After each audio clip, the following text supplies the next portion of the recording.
Hey guys, Stanford here with the Fun Robotics Network, and right now I'm hanging out with Team 4414 HighTide, and we're going to be taking a look at this super slick robot they got here. We're going to be talking about why they rebuilt their robot mid-season, their super awesome long-range distance shooter, their amp and trap mechanism. So I've got Audia, Meg, Alicia, and Jane here to help me talk about that, so stay tuned for all that and more on an episode of Behind the Bumpers.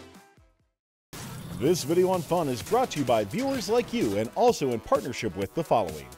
AndyMark is your one-stop shop for all your robotics competition needs. Celebrating 20 years of quality robotics parts and superior service, AndyMark employees have over 200 years of first-team experience. From mechanical and electrical products to tools and hardware, head on over to andymark.com for high-quality and affordable solutions. All right, Audia, take it away. Okay, so many of you may have realized that we had a complete robot rebuild between our week 2 and our week 5 event. And our original robot had a larger frame, like perimeter. It also had a turret, and it was max weight. And so we realized that these reasons were kind of interfering with our primary robot function. Our max weight was hindering the ability of our under the bumper intake to function properly, and the turret wasn't powerful enough to achieve that far shot that we really wanted to prioritize this season. So in our rebuild, we switched the 2x1 drive tubes with 3x1 drive tubes. We increased the thickness of our belly pan to 3/16 of an inch, and our drive base is now 26 by 27.5 inches, basically just increasing our drive base's structural integrity. As for our turret, we realized that having a turret is advantageous to some teams, but for the functions of our robot, we decided that having a turret did not outweigh the benefits of being lighter, having a more efficient time to shoot, and having a far shot. So for those reasons, we decided to rebuild our robot, and since we're housed in a manufacturing facility, we were able to complete an entire robot rebuild with the very limited time that we did have. So yeah, as Audia was talking about with this robot, we really prioritized our time to shoot, and that's why our intake rollers feed straight into our shooter. And so with our intake, that was really the weak point in our first robot, and so we replaced our rollers on the under the bumper intake with titanium, so they were less likely to bend and more had more structural integrity. And then for all of our setups, it's just 3D printed hubs with titanium on the intake and just polycarb rollers, dead axle for intake and shooter feeder. For the shooter feeder, we tried out different cat's tongue and Teflon setups. That way we could get the note to pull into the flywheels as quick as possible without losing speed. And that's how we were able to achieve that far shot. Talking about the flywheels a little bit, we do have a double-sided belt setup for our flywheels. And the main reasons that we opted for this was so that we could power our left and right side of our shooter flywheels separately, and that allows us to apply a different voltage to each side and just have a little bit of spin on the note to increase accuracy on those long shots. And yeah, and then in order to amp, we actually just pass through our shooter. We have our shooter go fully up, and then our flywheels spin backwards, and we have a little kicker in here that passes it off into our amp elevator. So a shooter like this must take a lot of prototyping to work. So what was your guys' process for figuring out what worked best for your guys' shooter?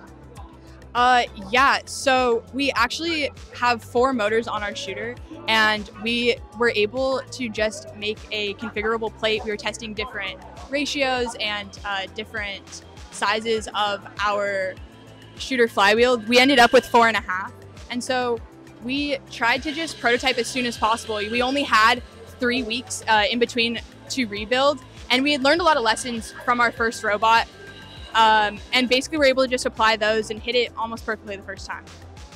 All right, sounds good. Now let's go ahead and talk about this amp and trap mechanism. All right, so we amp and trap using this rack and pinion elevator right here. Our rack is encapsulated in this tube that's connected to our drivetrain. We're using a 1/4 inch thick rack, and our gear ratio between our pinion and rack is 3.6. Up here, our tubes are polycarb, and they're wrapped in cat's tongue to manipulate our notes better. If you notice right here, we have a beam brake sensor that detects our notes. And so our amp and trap system, or our trap system, works alongside our climber right here. So these tubes are connected to our drivetrain, and they use constant force springs to bring our hooks down. Each hook has its own bearing block spool right here. When our hooks go up, we have forks that deploy and react at the bottom of the stage to keep our robot from tipping back. So when you deploy these hooks, are they powered out, or is it just kind of you're releasing a pin? So they're connected with surgical tubing. So these hooks keep them in place, and then when the hooks go up, they release them, so they just fall out passively. All right. And then let's go ahead and talk through the code that powers all this. All right, so we have 4 limelights in total, and this one right here has a 2x magnification lens that allows us to see the tag on the speaker from about 2/3 of the field away, which really helps us with our long shots. This next limelight over has a wide angle lens attached to it, which allows us to shoot a lot closer to the speaker so that when we're up close, we can still see the tag. And on the back here, we have 2 more limelights. So this one right here also sees tags, but this one here allows us to climb more efficiently, with the driver only having to move side to side, because this one allows us to adjust our angle according to code. And this last limelight here helps us with note detection. It's powered by a Google Coral here. And we use object detection during auto and teleop, but during auto, we use it to help with driving to points instead of paths, which allows us to be more dynamic. And with drive to point, that allows us to drive from point to point without having to go back to shoot every time if there's no note there. And something interesting is we only have 1 driver this year, so all of our commands are on 1 controller. So the simpler the command, the better. And yeah. So really quick, you guys are one of the best passers anywhere in the world. So I was wondering if you guys had any special software tricks to help with that. Yeah, so when we do low and high passes through the stage, we're able to use the tags on the stage to aim and pass over towards where the amp is. All right, guys, so as you guys can see, this is a pretty deceptively simple robot, but definitely extremely effective. These guys have been killing it here at Title Tumble. So thank you guys so much for allowing us to come by and see this machine, and good luck with the rest of your competition.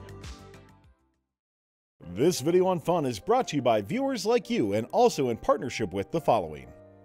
AndyMark is your one-stop shop for all your robotics competition needs. Celebrating 20 years of quality robotics parts and superior service, AndyMark employees have over 200 years of first-team experience. From mechanical and electrical products to tools and hardware, head on over to andymark.com for high-quality and affordable solutions. First Updates Now has become the Fun Robotics Network. Check us out at funroboticsnetwork.com and all the social links that you see above here. And check out some of our new merchandise options that are both fun and robotics related as well too, both on our website and right underneath this YouTube video.